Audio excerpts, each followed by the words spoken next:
بسم الله الرحمن الرحيم رب اشرح لي صدري ويسر لي أمري واحلل عقدة من لساني يفقهوا قولي الحمد لله الذي من علينا في البداية بالهداية وأنقذنا من الضلال بمحض الفيض والعناية والصلاة والسلام على سيدنا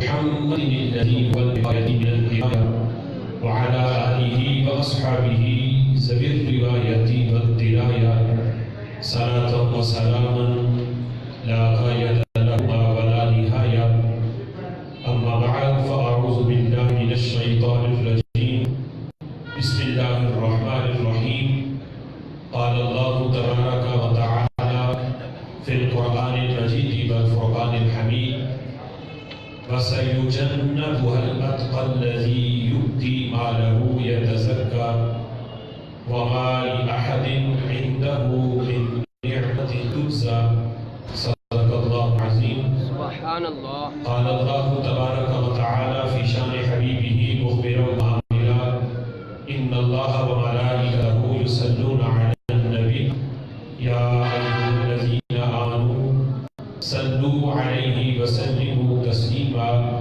الصلاة والسلام عليك يا سيدي يا رسول الله وعلى آلك وأصحابك يا سيدي يا حبيب الله الصلاة والسلام عليك يا سيدي يا نبي الله وعلى آلك وأصحابك يا سيدي يا نور الله مولاي صل وسلم دائما أبدا على حبيبك خير الخلق كلهم هو الحبيب الذي ترجى شفاعته لكل حول من الأحوال مقتحم منزه عن شريك في محاسنه فجوهر الحسن فيه غير منقسم ثم الرضا عن أبي بكر وعن عمر وعن علي وعن عثمان ذي الكرم يا رب صل وسلم دائما أبدا على حبيبك خير الخلق كلهم الله وحده لا شريك حضور شافع يوم النشور احمد مصطفى جناب محمد مصطفى صلی اللہ تعالی علیہ وبارک وسلم کے دربار ناز میں ہدیہ درود و سلام عرض کرنے کے بعد نہایت ہی معزز محتشم حضرات و سامعین، اللہ تعالیٰ کے فضل اور توفیق سے جمعۃ المبارک کے اس بابرکت اجتماع میں ہم سب کو شرکت کی سعادت حاصل ہو رہی ہے۔ میری دعا ہے رب ذوالجلال ان مقدس لمحات کا صدقہ ہمارے گناہوں کو معاف فرمائے اور رب ذوالجلال ہمیں قرآن و سنت کا فہم عطا فرمائے۔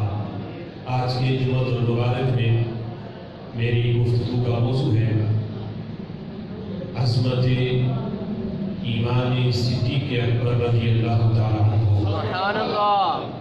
میری دعا ہے رب ذوالجلال ہمیں رسول اللہ صلی اللہ علیہ وسلم کے تمام اصحاب اور آپ کی آل کا مقام اور مرتبہ سمجھ کر ان کے ساتھ سچی اور پکی محبت نصیب فرما۔ نبی مکرم شفیع معظم صلی اللہ علیہ وسلم کی نسبت اور ان کی وساطت سے حضرت صدیق اکبر رضی اللہ تعالیٰ عنہ کو وہ مقام اور مرتبہ میسر ہے کہ صرف قرآن مجید فرقان حمید میں ہی نہیں بلکہ پہلی آسمانی کتابوں میں بھی رب ذوالجلال نے اپنے محبوب کے یار غار حضرت صدیق اکبر رضی اللہ تعالیٰ عنہ کی عظمتوں اور ان کی شانوں کو بیان فرمایا ہے۔ سیدنا صدیق اکبر رضی اللہ تعالیٰ عنہ وہ عظیم ہستی ہیں کہ جنہوں نے اپنی پوری زندگی رسول اللہ صلی اللہ تعالیٰ علیہ وسلم کی رفاقت اور آپ کے عشق اور محبت میں گزاری ہے، بلکہ اگر عشق اور محبت کا مختصر 2 جملوں میں اگر اس کی تعریف کرنی ہو کہ عشق کسے کہتے ہیں، محبت کسے کہتے ہیں، تو سیدنا صدیق اکبر رضی اللہ تعالیٰ عنہ کی ذات گرامی ہے کہ جو بتاتی ہے کہ محبت کیا ہے اور عشق کیا ہے۔ سبحان اللہ۔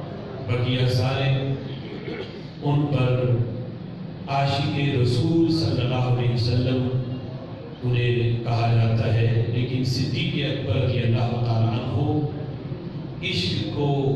عشق جو ہے وہ حضرت صدیق اکبر کی ذات گرامی ہے۔ جیسے اگر کوئی بندہ بہت زیادہ عادل ہو، عدل کرنے والا ہو، تو اس کی اس کثرت عدل کی وجہ سے اس بندے کو عدل کہہ دیا جاتا ہے، حالانکہ وہ عادل ہے۔ عدل تو اس کی ایک صفت ہے، لیکن اس کی کثرت عدل کی وجہ سے اسے بندے کو ہی عدل کہتے ہیں۔ تو صدیق اکبر رضی اللہ تعالیٰ عنہ نے اتنا اپنے محبوب سے عشق کیا ہے، یہ صرف عاشق ہی نہیں بلکہ یہ خود عشق ہے حضرت صدیق اکبر رضی اللہ تعالیٰ عنہ کی ذات گرامی۔ نبی مکرم شفیع معظم صلی اللہ تعالیٰ علیہ وسلم کے اعلان نبوت فرمانے سے پہلے ہی حضرت صدیق اکبر رضی اللہ تعالیٰ عنہ کا رسول اللہ صلی اللہ تعالیٰ علیہ وسلم کے ساتھ محبتوں کا رشتہ موجود تھا۔ بخاری شریف کے اندر یہ حدیث موجود ہے، حضرت ام المؤمنین عائشہ صدیقہ رضی اللہ تعالیٰ عنہ فرماتی ہے کہ جس وقت رسول اللہ صلی اللہ علیہ وسلم نے ابھی اعلان نبوت نہیں فرمایا تھا، تو حضور کے اعلان نبوت فرمانے سے پہلے ہی ہمارے ساتھ جو حضور کا رشتہ تھا، ہمارے گھر کے ساتھ اور میرے ابا جی کے ساتھ، وہ اتنا گہرا تھا کہ رسول اکرم صلی اللہ علیہ وسلم ہر دن ہمارے گھر میں دن میں 2 بار تشریف لاتے، سبحان ایک اللہ۔ مرتبہ صبح کے وقت اور ایک مرتبہ شام کے وقت میرے ابا جی صدیق اکبر رضی اللہ تعالیٰ عنہ سے ملنے خود رسول اللہ صلی اللہ تعالیٰ علیہ وسلم دن میں 2 مرتبہ ہر روز حضور تشریف لاتے۔ یہ نبی پاک علیہ الصلوۃ والسلام کی محبت کا انداز تھا حضرت صدیق اکبر رضی اللہ تعالیٰ عنہ کے ساتھ۔ جب اعلان نبوت نبی پاک علیہ الصلوۃ والسلام نے فرمایا تو بغیر کسی تردد کے اور بغیر کسی شک کے جس ہستی نے سب سے پہلے اسلام قبول کیا انہیں حضرت صدیق اکبر رضی اللہ تعالیٰ عنہ کہا جاتا ہے۔ میرے آقا علیہ الصلوۃ والسلام خود فرماتے ہیں کہ میں نے جس پر بھی اسلام پیش کیا اسے اسلام کی دعوت دی، اس نے تھوڑی دیر کے لیے اس میں توقف کیا، سوچ و بچار کیا، پھر اس نے اسلام قبول کیا، فرمایا سوائے صدیق اکبر کے، ان پر میں نے جب اسلام پیش کیا، اسلام کی دعوت دی، انہوں نے بغیر کسی تردد کے اور بغیر کسی سوچ و بچار کے ایک لمحے میں میں نے اسلام پیش کیا ہے، اگلے لمحے میں ہی انہوں نے اسلام قبول کر لیا ہے، سبحان اللہ۔ بغیر کسی تردد اور بغیر کسی شک کے۔ رب ذوالجلال کی وحدانیت اور میری رسالت کی گواہی حضرت صدیق اکبر رضی اللہ حضرت صدیق اکبر رضی اللہ تعالیٰ عنہ کے اسلام لانے کا جو واقعہ ہے وہ اس انداز میں موجود ہے۔ خود حضرت صدیق اکبر رضی اللہ تعالیٰ عنہ فرماتے ہیں کہ جس وقت رسول اکرم صلی اللہ علیہ وسلم نے اعلان نبوت فرمایا تو کہتے اس دن میں مکہ شریف میں موجود نہیں تھا، بلکہ آپ چونکہ تاجر تھے تو تجارت کی غرض سے آپ یمن گئے ہوئے تھے، یمن میں موجود تھے ان دنوں جب حضور نے مکہ شریف کے اندر اعلان نبوت فرمایا۔ ادھر حضرت صدیق اکبر رضی اللہ تعالیٰ عنہ یمن میں کہتے ہیں کہ میری ملاقات یمن کے اندر قبیلہ ازد کے ایک شیخ کے ساتھ ہوئی۔ جس وقت میں ان سے ملا انہوں نے میرا نام پوچھا. میری شکل و صورت کو دیکھ کر وہ شیخ کہنے لگے کہ میں تم سے کچھ سوال کرنا چاہتا ہوں. تو صدیق اکبر رضی اللہ تعالیٰ عنہ نے فرمایا کہ پوچھو، کیا پوچھنا. وہ شیخ کہنے لگے کہ یہ بتاؤ کہ کیا تم حرم سے آئے ہو، مکہ مکرمہ سے آئے ہو؟ تو حضرت صدیق اکبر نے کہا نعم، ہاں میں مکہ شریف کا رہنے والا ہوں، وہاں سے آیا ہوں. دوسرا سوال پوچھا، کہا آقا رشید، کیا تم قرشی ہو؟ تو فرمایا نعم، ہاں میں قرشی ہوں. پھر پوچھا کہ کیا آتینی، کیا تم جو قریش کا خاندان ہے بنی تیم بن مرہ، کیا تمہارا تعلق اس قبیلے سے ہے، اس خاندان سے ہے، بنی تیم سے ہو؟ تو کہتے ہیں نعم، ہاں میں بنی تیم بن مرہ کے خاندان سے ہوں. تو وہ شیخ کہنے لگے کہ پھر میں تمہیں بشارت دیتا ہوں، سنو یہ ساری باتیں جو میں نے تم سے پوچھی ہیں، جو میں نے تم سے سوال کیے ہیں، میں تمہیں بشارت دیتا ہوں کہ مکہ شریف کے اندر رب ذوالجلال کا آخری نبی اعلان نبوت فرمائے گا. سب سے پہلے جو شخصیات ان کے اسلام کے جھنڈے کو اٹھائیں گی، ان شخصیات میں سے دو ایسی شخصیات ہیں کہ ان میں ایک نوعمر ہوگا، بچہ ہوگا، چھوٹی عمر ہوگی، اور ایک ادھیڑ عمر کا ہوگا. وہ ادھیڑ عمر والا جو سب سے پہلے اس نبی کے دین کے جھنڈے کو بلند کرے گا، وہ ساری نشانیاں میں تیرے اندر دیکھ رہا ہوں. وہ ادھیڑ عمر کا جو شخص ہے جو سب سے پہلے ان کے دین کو قبول کرے گا اور پھر ان کے اس پیغام کو آگے تک پہنچائے گا، اس ادھیڑ عمر کی بڑے بندے میں جو نشانیاں ہیں وہ میں تیرے اندر دیکھ رہا ہوں. اور پھر انہوں نے کہا کہ بقیہ ساری نشانیاں تو میں نے دیکھ لی، لیکن دو نشانیاں ابھی باقی ہیں، چونکہ وہ چھپی ہوئی ہیں، وہ تم بتاؤ گے کہ کیا وہ نشانیاں بھی موجود ہیں یا نہیں. وہ کون سی؟ وہ شیخ کہنے لگے علی فخذہ اليسری علامہ وفوق سرتہ شامہ. ایک نشانی یہ ہے کہ بائیں ران پہ تل کا نشان ہے، اور دوسری یہ ہے کہ تمہاری ناف کے اوپر بھی ایک تل کا نشان ہے. اب چونکہ ران دیکھنا تو جائز نہیں شریعت میں، یہاں سے تو میں تمہیں کہوں گا بھی نہیں کہ پردہ اٹھاؤ، یہ دیکھنا تو جائز ہی نہیں، لیکن ناف کے اوپر والی جگہ تو میں دیکھ سکتا ہوں. ذرا قمیض ہٹاؤ تاکہ میں دیکھوں وہ علامت تیرے اندر موجود ہے یا نہیں. حضرت صدیق اکبر رضی اللہ تعالیٰ عنہ کہتے ہیں میں نے جس وقت اپنے پیٹ سے قمیض ہٹائی، وہ دل کا نشان وہاں موجود تھا ناف کے نیچے اوپر. تو وہ شیخ جس وقت میری اس علامت کو اس نے دیکھا تو وہ بول اٹھا، کہنے لگا فرب الکعبہ انتا، رب کعبہ کی قسم وہ ہستی جو ادھیڑ عمر کا شخص ہے جو اس نبی کے دین کے پرچم کو سب سے پہلے بلند کرے گا اور ان پر اسلام کو کرے گا، وہ کوئی اور ہستی نہیں. انتا رب کعبہ کی قسم وہ تم ہی ہو، وہ تم ہی ہو جو سب سے پہلے اس نبی کا جس نے کلمہ پڑھنا ہے اور ان کے پرچم کو بلند کرنا ہے. اب جس وقت حضرت صدیق اکبر رضی اللہ تعالیٰ عنہ کہتے ہیں کہ میں یمن کے اندر میری اور بھی کئی شیوخ سے ملاقات ہوئی، لیکن یہ جو شیخ ہے جس نے میری نشانیاں بتائیں اور مجھے قمیض اٹھانے کا کہا اور میرے پیٹ پہ تل کا نشان دیکھا، تو میں نے ان سے جب آخری میری ملاقات ہوئی یمن سے واپس آتے ہوئے تو میں نے کہا کہ میں اب جا رہا ہوں، کوئی پیغام ہو تو مجھے دے دو، میں وہ تمہارا پیغام جس وقت وہ نبی اعلان نبوت فرمائیں گے تو میں تمہارا پیغام ان تک پہنچاؤں گا.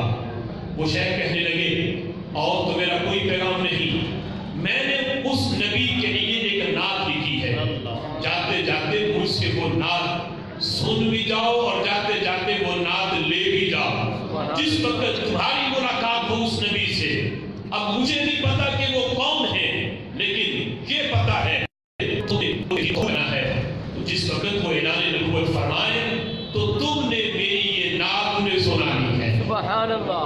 اب اس شیخ نے نعت سنائی بھی اور جاتے ہوئے صدیق اکبر کو وہ نعت دی بھی. اب صدیق اکبر رضی اللہ تعالیٰ کو کہتے ہیں میں یمن سے چلا، مکہ مکرمہ جب واپس پہنچا کہتے یہاں آیا تو حالات بدلے ہوئے تھے، جب گیا تھا حالات اور تھے، جب واپس آیا تو حالات اور تھے. کہتے ابھی میں مکہ شریف پہنچا نہیں تو مکہ شریف سے باہر ہی کچھ لوگ میرے منتظر تھے، انتظار کر رہے تھے. ایک گروہ بیٹھا تھا جس کا سرگنا اور سربراہ مجاہد تھا.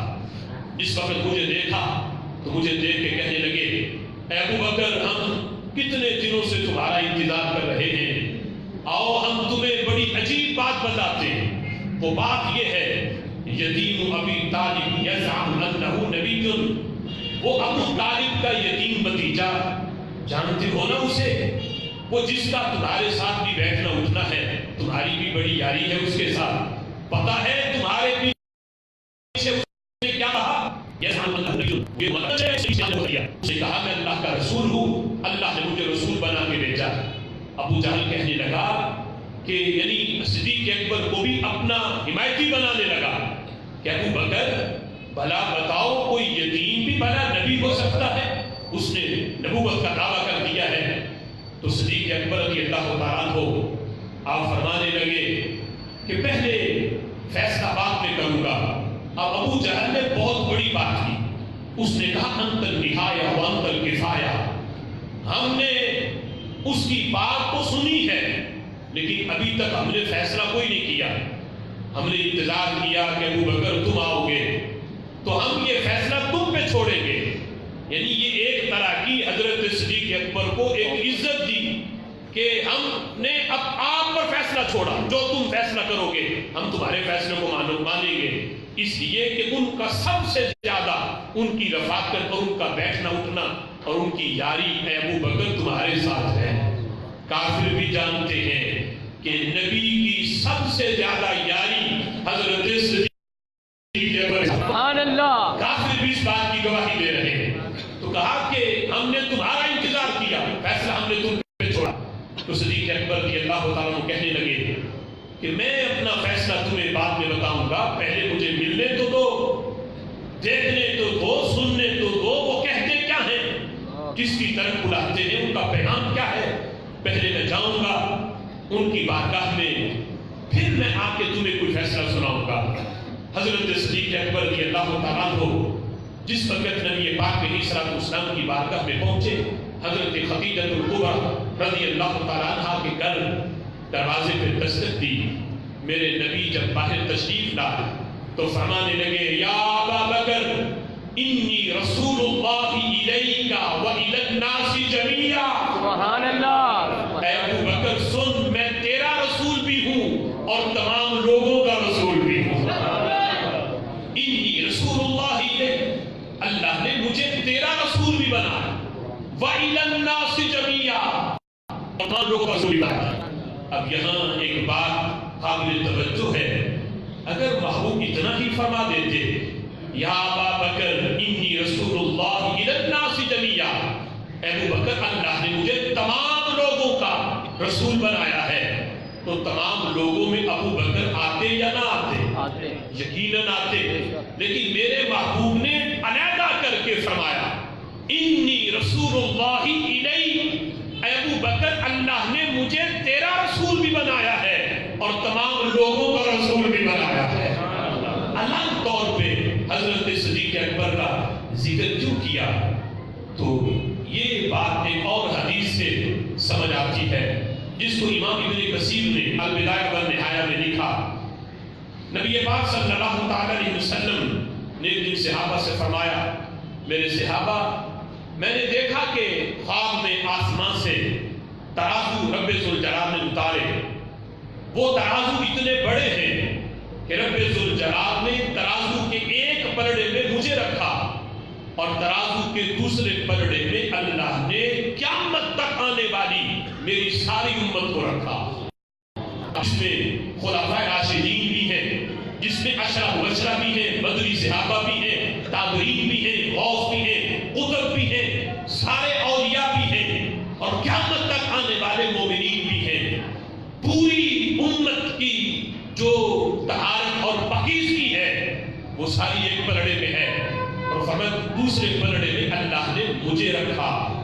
میرے آقا فرماتے ہیں فرجعت بہم، میرا پلڑا سب سے باری تھا، سبحان اللہ، میرے والا پلڑا ان سب پہ باری تھا۔ اب کہاں ہے وہ امتی جو کہیں کہ امتی عمل کرتے ہوئے نبی سے آگے نکل جاتا ہے؟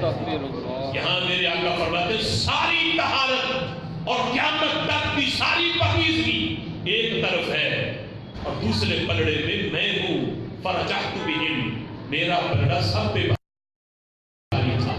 اسی مرتبہ رب ذوالجلال نے ابو بکر یقین خلفاء بھی ہیں، عشرہ مبشرہ بھی ہیں، بدری صحابہ بھی ہیں، تابعین بھی ہیں، غوث بھی ہیں، قطب بھی ہیں، قیامت تک کی ساری پاکیزگی طہارت بھی ہے، سارا تقویٰ بھی ہے۔ میرے آقا فرماتے ہیں فوزینا بہم، ابو بکر تیرے ساتھ ان کا وزن کیا گیا، لیکن فرمایا میرا ابو بکر اکیلا سب پہ باری تھا، سبحان اللہ، میرا ابو بکر اکیلا سب پہ باری تھا۔ یہ وجہ ہے، میرے آقا فرماتے ہیں میرے ابو بکر کے ایمان جیسا کسی کا ایمان نہیں، اس لیے الگ کر کے فرمایا ابو بکر پوری کائنات کا رسول ہونا ایک طرف اور تیرا رسول ہونا ایک طرف، انی رسول اللہ الیک وإلی الناس جمیعا، اللہ نے مجھے تیرا رسول بھی بنا کے بھیجا ہے اور سارے لوگوں کو رسول بنا کے بھیجا ہے۔ نبی صلی اللہ علیہ وسلم نے یہ فرمایا تو صدیق اکبر رضی اللہ تعالیٰ عنہ عرض کرنے لگے محبوب دلیل کیا ہے، اس کی دلیل کیا ہے؟ دعویٰ تو آپ نے کیا، دلیل کیا ہے؟ اب ایک حدیث ابھی آپ نے کہ میرے آقا نے خود فرمایا کہ جس پر بھی میں نے اسلام پیش کیا ہر کسی نے دلیل مانگی، تردد کیا، غور و فکر کیا، پھر اسلام قبول کیا، سوائے ابو بکر کے۔ انہوں نے ایک لمحے کا بھی تردد نہیں کیا، ادھر میں نے اسلام پیش کیا، اگلے لمحے انہوں نے اسلام قبول کر لیا، اور ادھر اس روایت میں یہ ہے کہ دلیل مانگی۔ دونوں روایتیں سچی ہیں، دلیل مانگی بھی ہے، دلیل نہیں بھی مانگی۔ فرق کیا ہے؟ نہیں مانگی تو اپنی ذات کے لحاظ سے نہیں مانگی، مانگی ہے تو اس گروہ کے لیے، ابو جہل کے اس ٹولے کے لیے جو باہر بیٹھا ہے۔ عرض کیا محبوب میں تو مان جاؤں گا، لیکن انہوں نے مجھے بھیجا ہے، میں نے جا کے فیصلہ سنانا ہے۔ وہ مجھ سے جب پوچھیں گے اے ابو بکر بغیر دلیل کے مانی، لیکن ابو جہل جب مانے مجھ سے دلیل تو پھر میں دلیل جا کے کیا دوں؟ محبوب آپ دلیل بتا دو، میں ابو جہل کو جا کے تمہاری نبوت کی دلیل سنا دوں گا۔ سبحان اللہ، اپنی ذات کے لحاظ سے نہیں مانگی، کافروں کے لحاظ سے مانگی ہے کہ میں نے جا کے انہیں بھی جواب دینا ہے، انہوں نے مجھے اپنا سفیر بنا کے بھیجا ہے، میں نے جا کے اپنا فیصلہ انہیں سنانا ہے۔ اس لیے جب وہ مجھ سے دلیل مانگے تو کوئی تو ہو میرے پاس ثبوت کہ جو میں جا کے بتاؤں یہ ہے دلیل میرے نبی کی نبوت پر، یہ ہے دلیل میرے رسول کی رسالت پر۔ اب جس پر فرمان چلتے ہیں دلیل کیا ہے، تو میرے آقا علیہ الصلوۃ والسلام نے فرمایا ابو بکر ہم سے دلیل مانگتے ہو؟ فرمایا الشیخ الذی لقیتہ بالیمن، ہماری نبوت کی دلیل کے لیے وہ کافی نہیں جو یمن میں تم آتے ہوئے شیخ سے مل کے آئے ہو، ہماری نبوت کی دلیل وہ شیخ ہے جسے تم یمن کے اندر محبوب میں تو یمن میں بڑے شیوخ سے ملا ہوں، ایک سے تو نہیں ملا، آپ کس شیخ کی بات کرتے ہو؟ میرے آقا فرماتے ہیں اس شیخ کی میں بات کر رہا ہوں جو تمہارے پیٹ سے قمیض اٹھا اٹھا کے تمہاری نشانیاں دیکھتا تھا، اور جس نے آتے ہوئے تمہیں میری نعت بھی سنائی ہے اور میری نعت تمہیں دے کے بھیجا ہے، اس شیخ کی میں بات کر رہا ہوں۔ اب جس وقت میرے نبی نے یہ غیب کی خبر دی، اب آگے کیا ہوا؟ کیا صدیق اکبر نے یہ کہا جو غیب کی خبریں بتائیں یہ شرک ہے؟ بھاگ گئے ہوں وہاں سے؟ آج تو کہے کہ نبی کا علم غیب مانو تو شرک ہے، یہاں میرے نبی نے غیب کی خبر دی تو شرک کی کمر ٹوٹی اور صدیق اکبر نے اسلام قبول کر لیا۔ سبحان اللہ۔ کہا محبوب حضرت صدیق اکبر کی اسلام کو لیا۔ کیا فیصلہ ہے ابو بکر؟ تم سن کے آئے ہو، کیا فیصلہ ہے تمہارا؟ حضرت صدیق اکبر کہتے میں فیصلہ کر آیا، میں تو اسلام قبول کر لیا، میں نے ان کی دعوت کو قبول کر لیا۔ ابو جہل کہنے لگا اتنے ذہین ہو، اتنے فقیر ہو، اتنی تجارت کے تمہارے چرچے ہیں، ہم تمہیں بڑا ذہین سمجھتے ہیں، بتاؤ کیا بغیر دلیل کے مانا ہے یا کوئی دلیل بھی ہے ان کی نبوت کی؟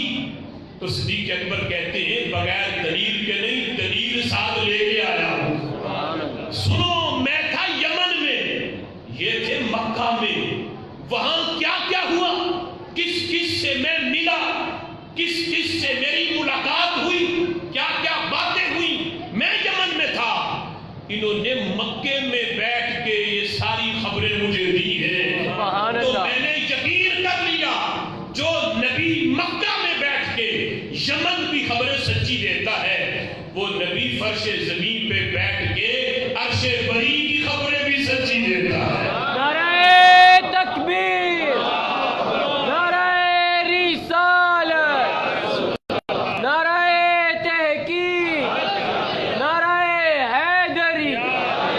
تو صدیق اکبر رضی اللہ تعالیٰ عنہ نے اسلام قبول کیا نبی پاک علیہ الصلوۃ والسلام کی غیب کی خبر سن کر۔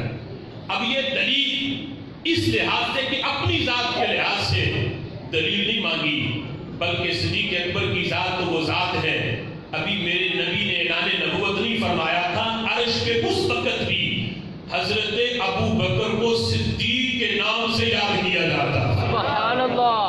38 سال کی عمر میں حضرت صدیق اکبر رضی اللہ تعالیٰ عنہ نے اسلام قبول کیا، لیکن اعلیٰ حضرت امام اہل سنت مجدد دین و ملت اشاہ امام احمد رضا خان فاضل بریلوی رحمۃ اللہ علیہ فتاوی رضویہ شریف کے اندر آپ لکھتے ہیں کہ امیر المؤمنین امام الواسلین حضرت علی المرتضی مشکل کشا رضی اللہ تعالی عنہ اور امام المشاہدین افضل الاولیاء حضرت صدیق اکبر رضی اللہ تعالی عنہ، محبوب کے صحابہ میں سے یہ دو ہستیاں حضرت علی اور حضرت صدیق اکبر، یہ دو ہستیاں ایسی ہیں کہ جو روزے الستو سے لے کر ابدالآباد تک مومن تھے، مومن ہیں اور مومن رہیں گے۔ روزے الستو کیا ہے؟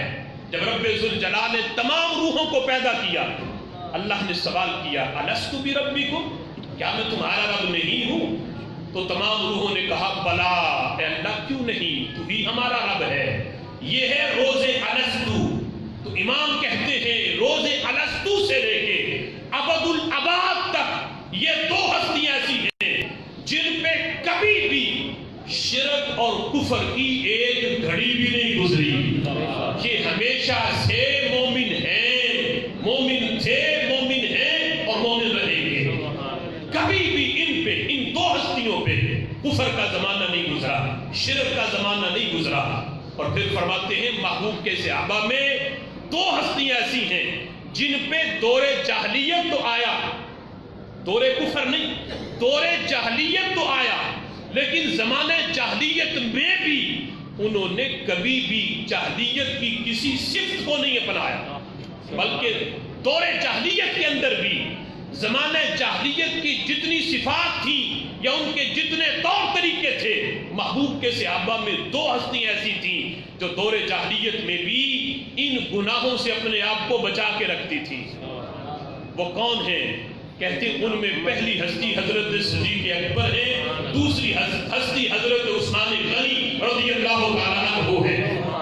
یہاں حضرت علی کا نام اس لیے نہیں لیا، کہا یہ نہ سمجھنا حضرت علی تو وہ ہستی ہیں جن پہ دور جاہلیت کی ایک گھڑی گزری نہیں، پہ تو گزری تھی لیکن انہوں نے اپنے آپ کو بچا کے رکھا.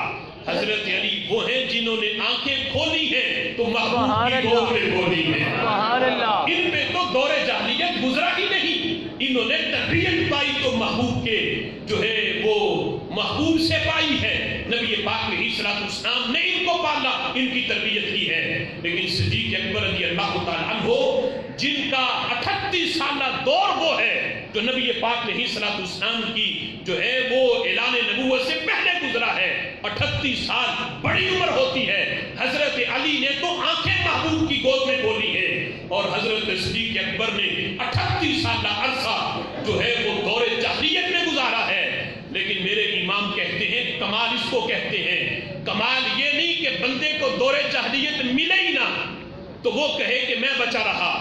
کمال یہ ہے کہ دور جاہلیت کی دلدل میں بندہ گزرے پھر بھی اپنے دامن کو بچا کے گزرے. کمال یہ ہے. تو حضرت صدیق اکبر رضی اللہ تعالیٰ عنہ وہ ہستی ہیں کہ دور جاہلیت گزرنے کے باوجود بھی ان پہ گزرا ہے لیکن اپنے آپ کو کفر سے بھی بچا کے رکھا ہے, شرک سے بھی بچا کے رکھا. امام عبد الوہاب شعرانی رحمت اللہ علیہ انہوں نے لکھا کہ ایک دن نبی پاک صلی اللہ تعالیٰ علیہ وسلم نے حضرت صدیق اکبر سے پوچھا, ابو بکر اتذکر یوم یوم, کیا اس دن کو جانتے ہو؟ وہ الست بربکم اس کی طرف اشارہ تھا, اور جس دن رب نے عہد لیا تھا تمام روحوں سے, ابو بکر اس دن کو جانتے ہو؟ تو حضرت صدیق اکبر نے کہا نعم یا رسول اللہ, محبوب میں جانتا ہوں. جب اللہ نے پوچھا تھا الست بربکم, سب سے پہلے آپ کی روح مبارک نے جواب دیا تھا بلا. سبحان اللہ. آپ کے اس جواب کو سن کے پھر تمام مومنین کی روحوں نے یہی جواب دیا تھا بلا, کیوں نہیں اے اللہ تو ہی ہمارا رب ہے, تو ہی ہمارا خالق ہے. سیدنا صدیق اکبر رضی اللہ تعالیٰ عنہ وہ عظیم ہستی ہیں کہ جن کے ایمان اور جن کی صداقت کی گواہی حضرت جبریل امین نے دی ارشاد الساری کے اندر. اور اس کے علاوہ اہل سنت کے عقائد کی بڑی مشہور کتاب شرح عقائد, اس کی شرح ہے النبراس, اس کے اندر بھی یہ روایت موجود ہے.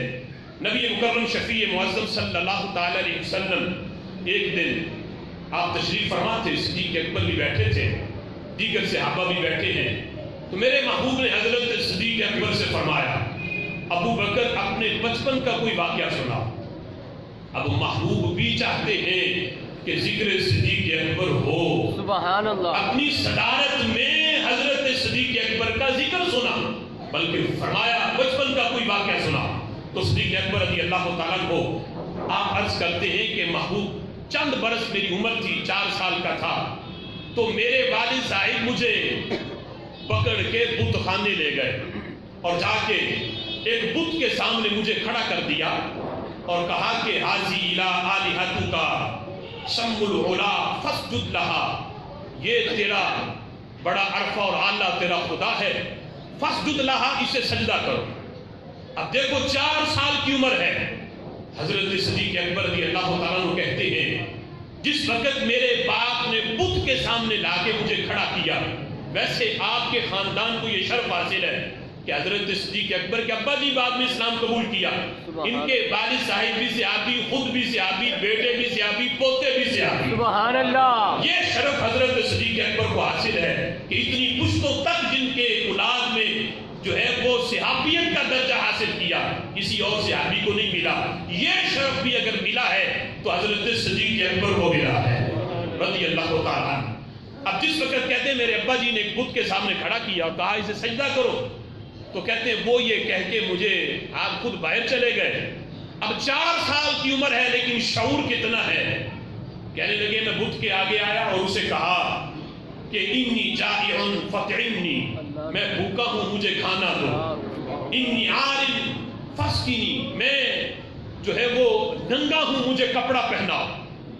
یعنی یہ بطور تذلیل کے بتانا چاہتے تھے کہ جو رب ہو وہ اپنے بندے کی ہر حاجت کو پورا کرتا ہے.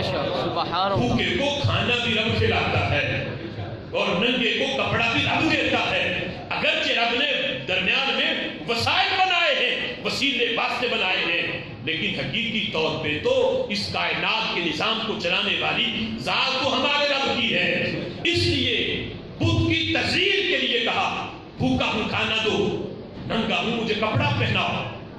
جس وقت آگے سے جواب نہ آیا تو صدیق اکبر رضی اللہ تعالیٰ عنہ نے زمین سے ایک پتھر اٹھا لیا اور فرمانے لگے فَإِن كُنْتَ عَالِحًا فَامْنَعْ نَفْسَكَ، میں یہ پتھر تمہیں ماروں گا اگر تم خدا ہو، خدائی کا دعویٰ تم کرتے ہو، اگر خدا ہو تو پھر اپنے آپ کو بچا لینا، ابھی پتھر میں تمہیں ماروں گا، خدا ہو تو پھر بچا لینا اپنے آپ کو۔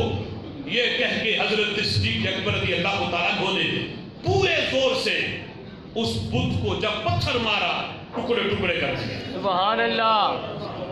آپ کے والد آئے، دیکھا تو بدھ کی یہ درگت بنائی ہے میرے بیٹے نے، یہ حال کیا میرے خدا کا جسے میں خدا سمجھتا ہوں، تو بڑا غصہ آیا، صدیق اکبر کے منہ پہ تھپڑ بھی مارا، پکڑ کے والدہ کے پاس لے آیا، دیکھو تمہارے شہزادے نے، تمہارے بیٹے نے آج کیا حرکت کی، اور جسے جا کے ہم سجدہ کرتے ہیں، ہم جسے خدا سمجھتے ہیں، اس نے ہمارے خدا کو ہی نیست و نبود کر دیا، خدا کے ٹکڑے ٹکڑے کر دیے ہمارے جسے ہم سمجھتے ہیں کہ یہ ہمارا خدا ہے۔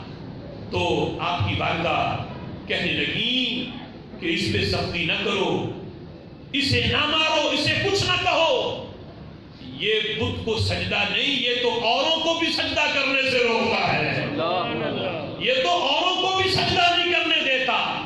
سنو، جب میں اس سے حاملہ تھی، یہ میرے پیٹ میں تھا یہ بچہ، کہتے میں سارے کام کرتی، مجھے کوئی تکلیف نہ ہوتی، میں پانی بھی بھر کے لاتی، میں گھر کی صفائی بھی کرتی، میں وزن بھی اٹھاتی، مجھے کبھی تکلیف نہ ہوئی، لیکن سارے کام کاج کر کے جب بدھ کے سامنے کھڑی ہوتی اور پھر میں جب اسے سجدہ کرنے لگتی تو یہ میرے پیٹ میں اکڑ جاتا، مجھے بدھ کے سامنے جھکنے نہ دیتا۔ جب یہ میرے پیٹ میں تھا، یہ مجھے سجدہ نہیں کرنے دیتا تھا، تو خود سجدہ کیسے کرے گا؟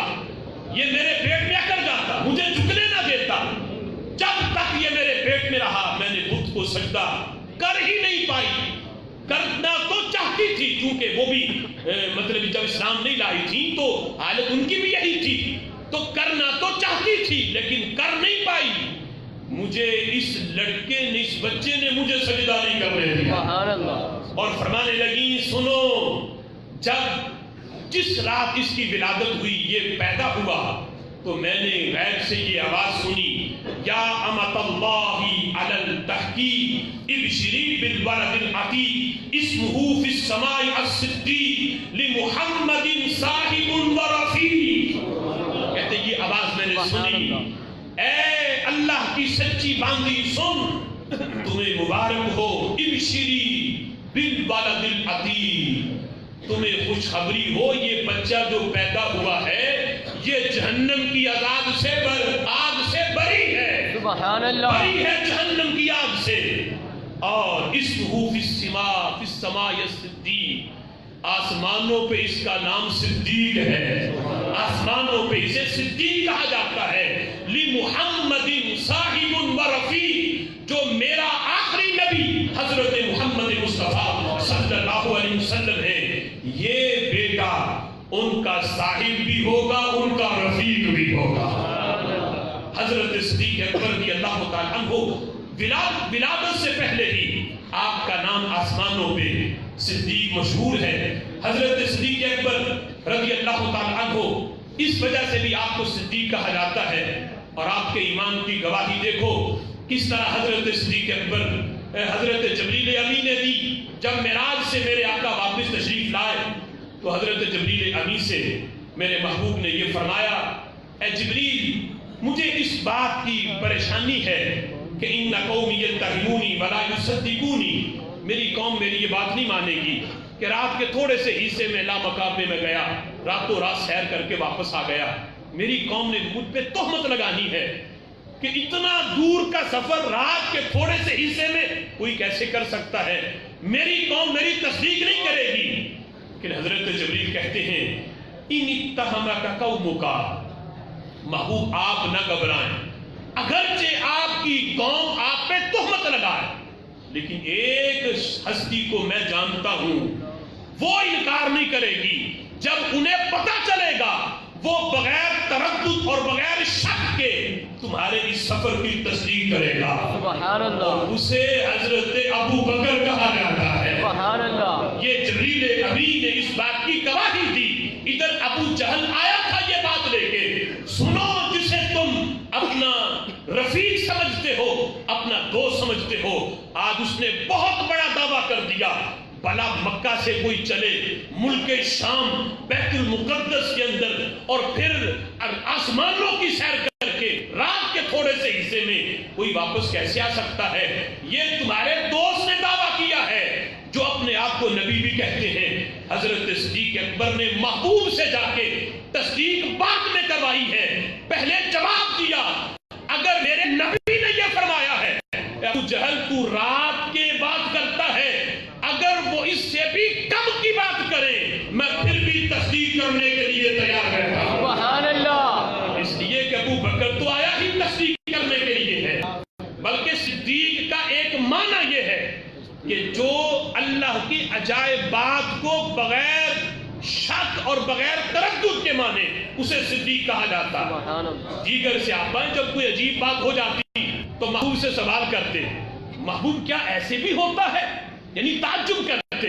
لیکن ابو بکر وہ ہیں جب بھی میرے نبی نے ایسی بات سنائی ہے تعجب نہیں کیا، سب سے پہلے تصدیق حضرت صدیق اکبر نے فرمائی ہے۔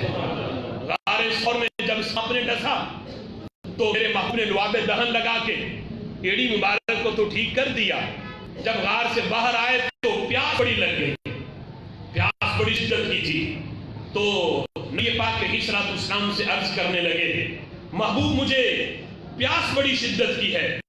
اس روایت کو تاریخ دمشق کے اندر اس کو نقل کیا گیا۔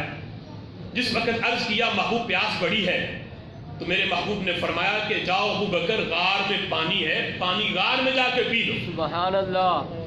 تو حضرت صدیق اکبر کا ایمان دیکھو، ابھی خود غار سے ابھی نکل کے آئے، یہ نہیں پوچھا محبوب غار کو تو میں نے اپنے ہاتھوں سے صاف کیا تھا، سوراخ بھی سارے میں نے بند کیے تھے، 3 دن وہاں پہ رہے بھی ہیں، میں نے کوئی چشمہ غار میں نہیں دیکھا، پانی تو پیچھے سے آتا رہا، میرا بیٹا میری بیٹی جو ہے وہ کھانا لے کے آتی رہی، پانی تو وہ پہنچاتے رہے، غار پہ جو ہے غلام تھا بکری کا دودھ تو وہ دیتا رہا، اب مجھے پیاس لگی ہے تو آپ کہتے ہو غار میں پانی پڑا ہے؟ سوال نہیں کیا۔ ادھر ابھی جملے میرے نبی کی زبان پہ ہیں، ابو بکر غار کے اندر چلے جاؤ پانی پی لو۔ صدیق اکبر نے ایک لمحہ بھی اس پہ غور و فکر نہیں کیا، فوراً غار کے اندر پہنچے، دیکھا تو غار میں پانی موجود تھا، دودھ سے زیادہ سفید، شہد سے زیادہ میٹھا اور مشک سے زیادہ خوشبودار پانی پی کے باہر نکلے۔ تو میرے محبوب نے فرمایا ابو بکر جانتے ہو پانی کہاں سے آیا؟ کہتے اللہ و رسول عالم، اللہ جانے یا اللہ کا رسول جانے، محبوب میں تو ہوں ماننے والا، مجھے نہیں پتا پانی کہاں سے آیا، آپ نے فرمایا پڑا ہے غار میں، تو میں چلا گیا، دیکھا تو پڑا تھا، پی کے آ گیا ہوں، آیا کہاں سے ہے یہ رب جانتا ہے یا رب کا رسول جانتا ہے۔ میرے آقا فرماتے ہیں صدیق سن، اے ابو بکر سن، پہلے پانی غار میں نہیں تھا، جب میں نے یہ فرمایا ابو بکر غار میں ہے جا کے پی لو، تو رب ذوالجلال نے فرشتوں کو حکم دیا، فرشتوں ابو بکر جو میرے نبی کی ہر بات کو بغیر تردد کے مانتا ہے، میرے نبی نے فرما دیا ہے غار میں پانی ہے، لہذا ابو بکر کے غار میں پہنچنے سے پہلے جنت کی نہر کا رخ غار ثور کی طرف کر دو۔ اے ابو بکر غار کے اندر پانی کوئی عام پانی تم نے نہیں پیا، جنت الفردوس کی نہر کا پانی پیا ہے، سبحان اللہ، جنت کی نہر کا پانی تم نے پیا ہے۔ یہ ہے حضرت صدیق اکبر کا مقام۔ اب اس روایت کی آخر میں جو میرے نبی نے جملے بولے، یہ لفظ اس روایت کے اندر موجود ہیں۔ میرے آقا علیہ الصلوۃ والسلام نے فرمایا جس وقت حضرت صدیق اکبر نے یہ سنا نا کہ پانی جنت سے آیا، تو صدیق اکبر کہتے ہیں محبوب اللہ کے دربار میں میری اتنی شان ہے کہ اللہ جنت سے میرے لیے پانی کا اہتمام کرتا ہے، جنت کی نہر کا رخ جو ہے وہ میرے لیے موڑ دیتا ہے غار کے اندر۔ تو میرے آقا علیہ الصلوۃ والسلام فرمانے لگے اے ابو بکر اللہ کے ہاں تیرا بڑا مقام ہے، سن تم سے بغض رکھنے والا کبھی جنت نہیں جائے گا، بے شک بے شک، تجھ سے بغض رکھنے والا کبھی جنت نہیں جائے گا۔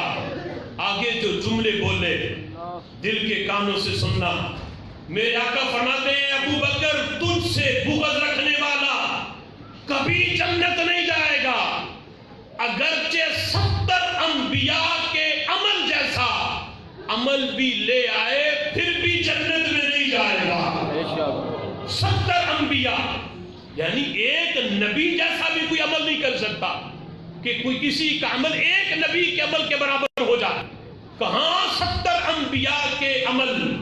فرمایا بفرض محال اگر کسی کا نامہ اعمال اتنا بھی نیکیوں سے بھر جائے، 70 انبیاء کے عمل جیسا عمل بھی لے آئے، لیکن ساتھ اس کے دل میں ابو بکر تیرا بغض ہے، میں اس کے عمل کو نہیں دیکھوں گا، اٹھا کے جہنم میں پھینکوں گا، جنت میں وہی جائے گا جس کے سینے میں تیرا پیار ہو، جس کے سینے میں تیری محبت ہو۔ 70 انبیاء کے عمل جیسا عمل ایک طرف اور تیرا بغض بھی اس کے سینے میں ہے، وہ جنتی نہیں۔ لیکن جس کے سینے میں صدیق کا پیار ہو، عمل میں اگرچہ کمی ہو، اللہ اس پیار کی وجہ سے جنت عطا فرما دیتا ہے۔ اللہ کی بارگاہ میں دعا ہے جو سنا اللہ اس کو سمجھنے کی توفیق